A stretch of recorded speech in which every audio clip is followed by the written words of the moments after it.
Hey brother, Yo. have you ever been saved by a spirit? Can't say that I have. Well, now you can save the spirit.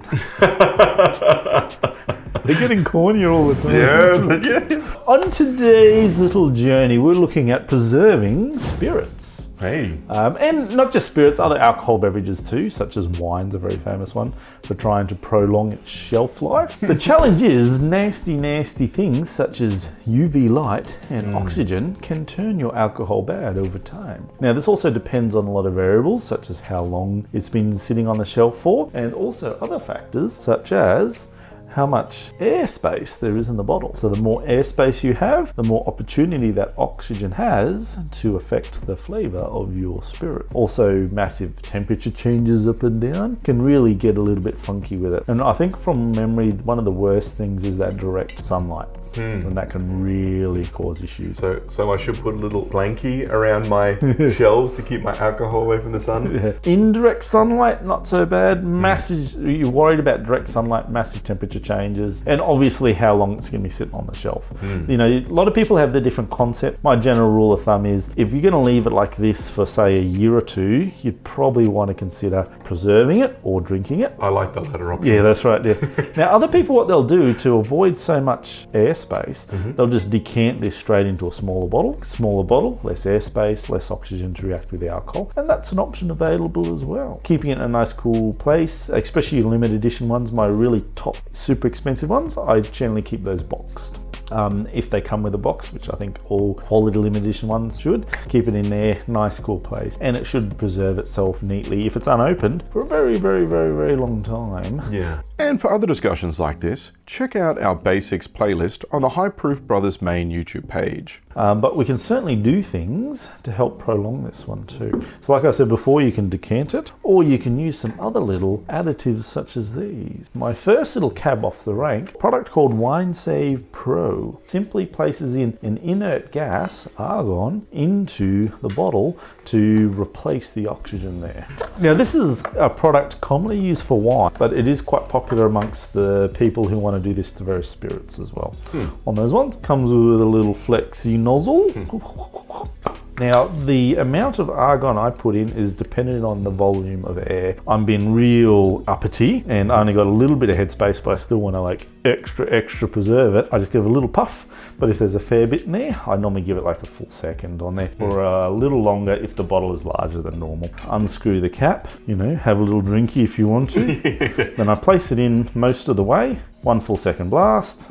Quickly place the cap back on. Try and keep that argon inert gas contained in the bottle. So essentially, I guess what's happening is the argon pushes into the bottle, forcing the rest of that oxygen out. Being an inert gas, it's not going to react with anything. My rum is going to be okay now. Yeah, it'll be preserved a little bit longer than what it would have if we just let that air percolate in there, so we say. I got this one from the good old Dan Murphy's. Okay. I think in Australia, you're looking at close to $20, $30 reduce on those ones, so not terrible. And this one claims protects up to 150 bottles. Okay, But careful that word, up to, you know, on those ones. On that, so not too bad, I say, especially if you've got some very expensive bottles. I know some people, they'll leave that on their shelf for like 2-3 years. And I'll definitely say, you know, you got it on the shelf for 3 years with that much space, I would be considering something like that. Now, you can take it one step further. I have seen this especially on some cork bottles where the cork starts to deteriorate and fall in. So then its ability to prevent air from entering is severely diminished.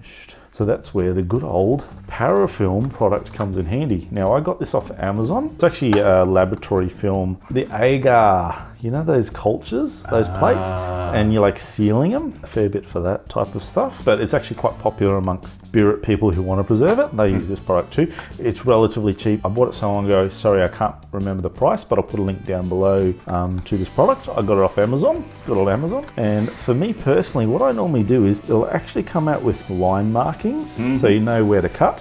What I generally do is I go 2.5. So that's a half there, that's 1, and then that's 2.5 there. So I cut along the 2.5 mark, and that usually gives me enough length for your average neck.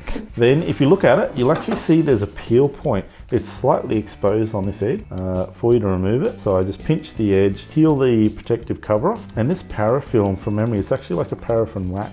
Okay, and so basically the idea here is it's going to form a bit more of a better airtight seal around the top. Just a barrier for the oxygen, really. Alrighty, there we go. It's actually quite stretchy, this stuff too. I'm going to line this up with a bottle. I normally get the top part right near the top, and I trace it around to where I want to have it so it's reasonably level. Then once I'm happy with that positioning, I bring it back a little bit, just give it a little stretch, nothing too crazy. And I continue to roll around. And if I'm happy with that, I give a really tight squeeze, and especially around that seam area. And there we go.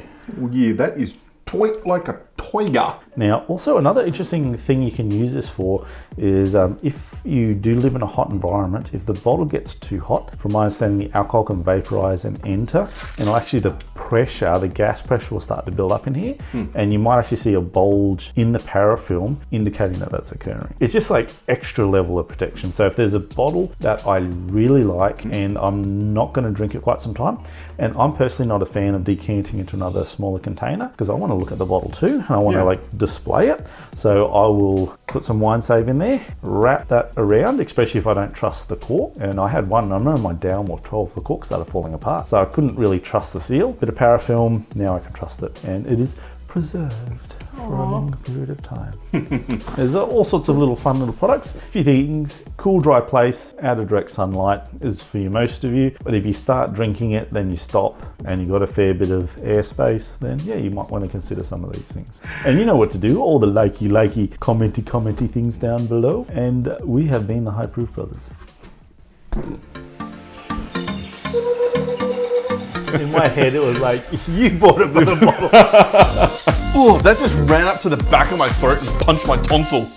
My MPAR predicts that this will be slightly bitter. It is. It's almost like a. I think it's a, is it? No, they're classified as straw, isn't it? We're making port.